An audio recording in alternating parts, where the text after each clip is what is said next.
In a time where finding affordable housing is already a challenge for many, student parents face additional hurdles in finding living arrangements that can accommodate their unique circumstances. Student parents make up more than 20% of college students nationwide and roughly 10% of the population at the University of North Texas. Their unique responsibilities compound the already difficult challenge of finding affordable housing while also juggling their schoolwork and parenthood. I'm John Fields, a journalism student here at UNT. And I'm Paul Witwer, a journalism student at UNT. We're part of a team that's exploring how student parents find affordable housing while handling the responsibilities that come with parenthood and attending college. For our purposes, a student parent is a student attending a college or university who is raising a child while attending school. Student parents who hold a minimum wage job in the state of Texas would need to work 54 hours per week on average for 50 weeks to fully cover the net price of higher education. That is the amount the student is responsible for after all federal, state, and institutional aid has been applied, and the cost of center-based childcare, and that is according to the Education Trust. Well, and on top of that, just on the housing side in particular, housing costs account for the largest share of quote-unquote child rearing costs at 29%, according to the USDA. So, it's obviously housing is a big part and a big responsibility for student parents that they have to undertake as they're, juggling all these other expenses, whether it comes to college, just paying tuition and everything, along with taking care of their child. Right. And at least when it comes to Denton, according to the Denton Affordable Housing Committee website, essential workers earning less than 50% of the AMI, which is the annual monthly income of $43,000, cannot afford to pay more than $900 in rent, which is a problem because the rent growth since March of 2020 is 27.7% in Denton, which means it has gone up 27.7%, and the median cost of a one-bedroom apartment in Denton per month is $1,161, and a two-bedroom apartment is $1,434,000 according to Apartment List.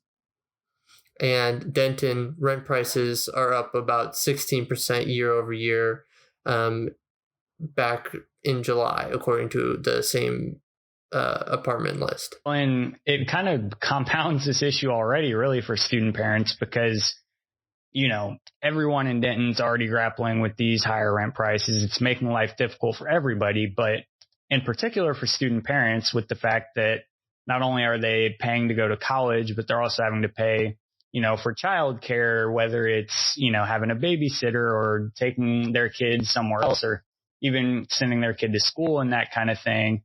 They're having all these other expenses on top of that your average college student, your, I guess, quote unquote, typical college student wouldn't be facing. So, student parents are facing that additional burden, on top of the challenging rent prices that everyone else is dealing with. So it only compounds the issue really for student parents and makes it an even tougher kind of challenge for them to overcome, even with all the other hurdles they're already facing. Right, exactly like you said.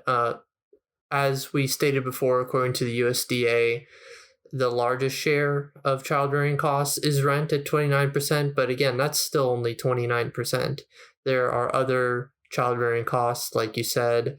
There's daycare, there's the food, obviously. So with rent being at 30% and costing in Denton, over $1,000 a month, and the average essential worker being able to only afford $900 a month in rent, that is obviously a $200 gap that is very difficult for any person to overcome, let alone student parents who already have to deal with paying for school. Right. Well, and the other part of this issue, too, is the fact that in Texas, there aren't really a ton of university-sponsored kind of solutions to this problem.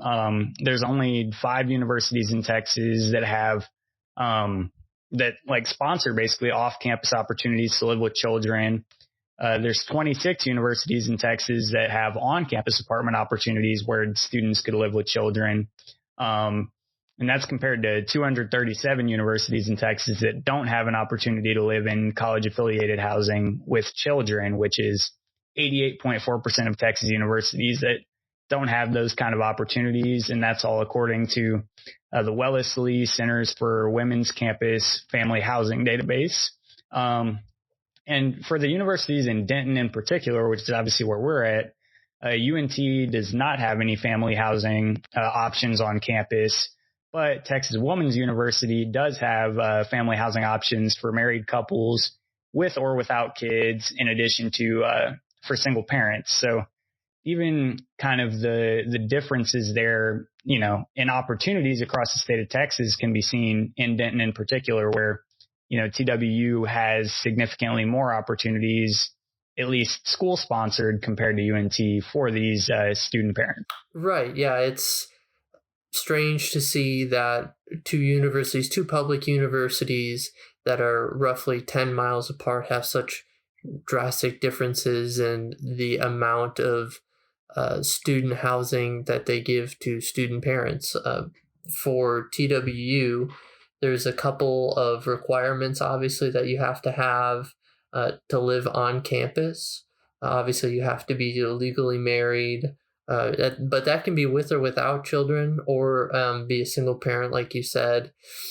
But these apartments include are different sizes and styles. There are 2 and 3 bedroom units that are unfurnished or furnished, and they also have services like cable. You can get linens, bedding, table, floor lamps, dishes, trash and recycling cans. So TWU kind of goes above and beyond to provide for a student population that I think is a little bit larger than what some people realize.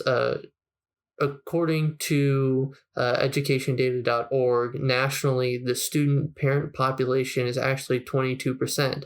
And compare that to the 19.4% of the student population that is Hispanic or Latino. So if you consider there are a lot of Hispanic and Latino people attending college, there's actually a larger share of the student population that are student parents. So to have a drastic disparity between the two universities just here in Denton regarding student parent help is pretty crazy to see. Well, and I think too, that statistic specifically on Hispanic students, I think to the fact that recently UNT's, been pretty vocal advertising the fact that it is a Hispanic serving institution now. They have a certain level of resources and facilities and everything like that set aside to serve Hispanic students in that way, to earn that kind of a title.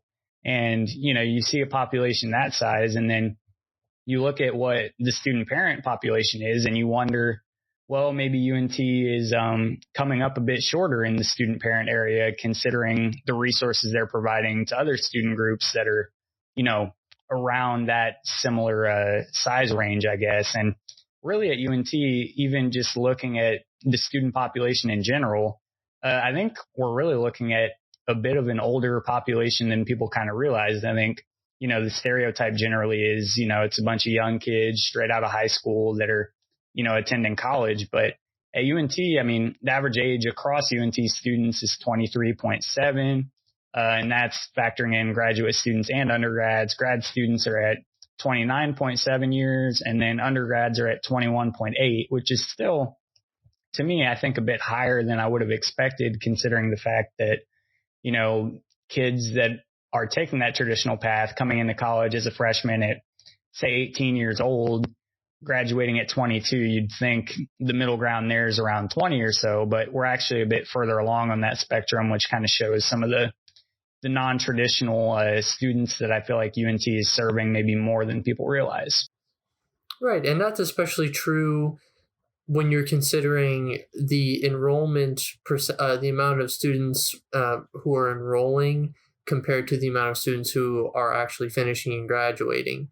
So, UNT has a much higher enrollment percentage than a graduation percentage. So there are actually, I'm sure, a lot more younger students who are coming in right out of high school than students who are juniors and seniors. So the fact that UNT itself has an older student population, I think, kind of speaks to the fact that a lot of people come here for the affordability, and to kind of see them not really ignore this group of people, but I did not be as serious as their neighbor university.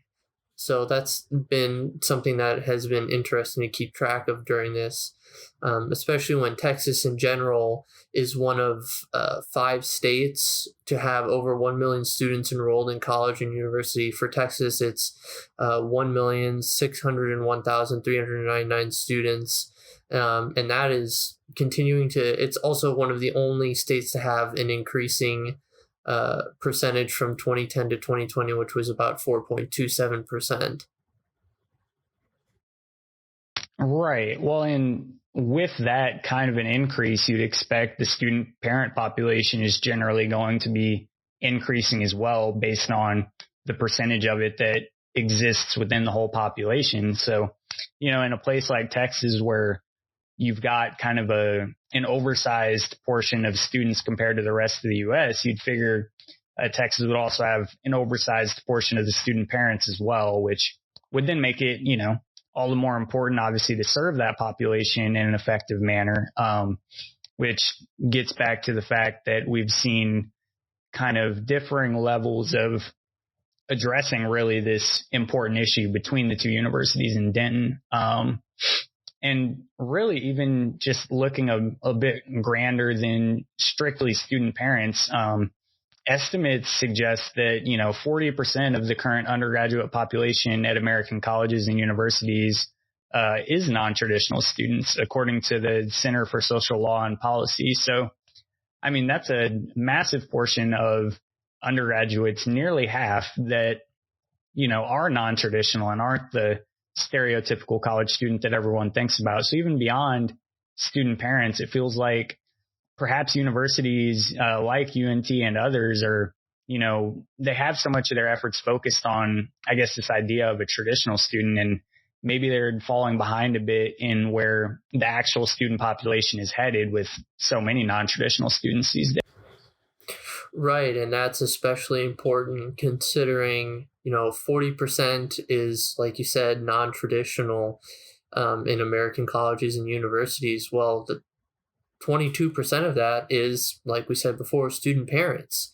So just given that, I feel like UNT, like you said, they are kind of want this idea of being a traditional university where you come in right after high school, you stay for 4, maybe 5 years, and then you graduate, when in reality, a lot of their student population, because they are a more affordable university, especially here in Texas, and if you are a resident of Texas, 40% of that population is continuing to grow, and a very large portion of the population, like we said. Right. Well, and to be fair to UNT, there are organizations, on campus that look at addressing non-traditional students' needs and that kind of thing. They do host some events here and there specifically geared towards student parents. So there's not a complete lack of addressing this issue. It's just not necessarily to the extent that other universities have. And I guess that's where kind of the shortcoming comes up. But there is, a good amount of federal and state level types of assistance to help student parents in this regard. The state of Texas offers childcare assistance to qualifying parents just in general.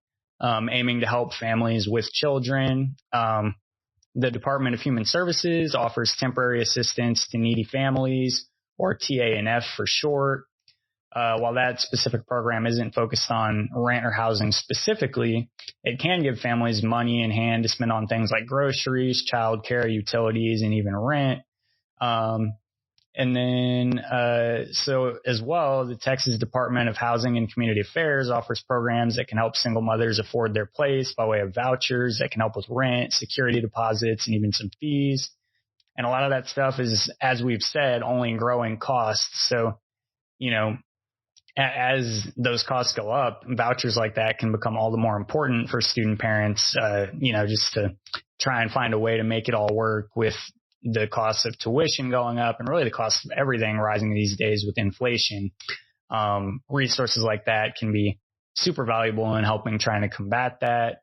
And then even on the federal level, the U.S. Department of Housing and Urban Development works with property owners to offer reduced rent to low-income families, which obviously isn't exclusive to student parents, but it is one of the more common and available forms of rent assistance. And I'm sure there's a significant portion of student parents who would fit into that low income bracket just due to the fact that they have so many expenses they're trying to juggle.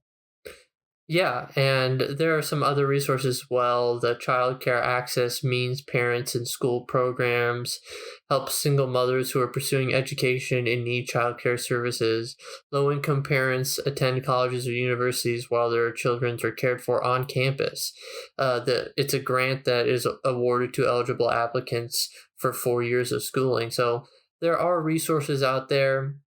We can't say completely that these group of people are being ignored, but we can say that they're being underserved at this point in time, and they're a larger group than most people, I think, are aware of, and that is the whole point of this podcast and project is to bring awareness to this group.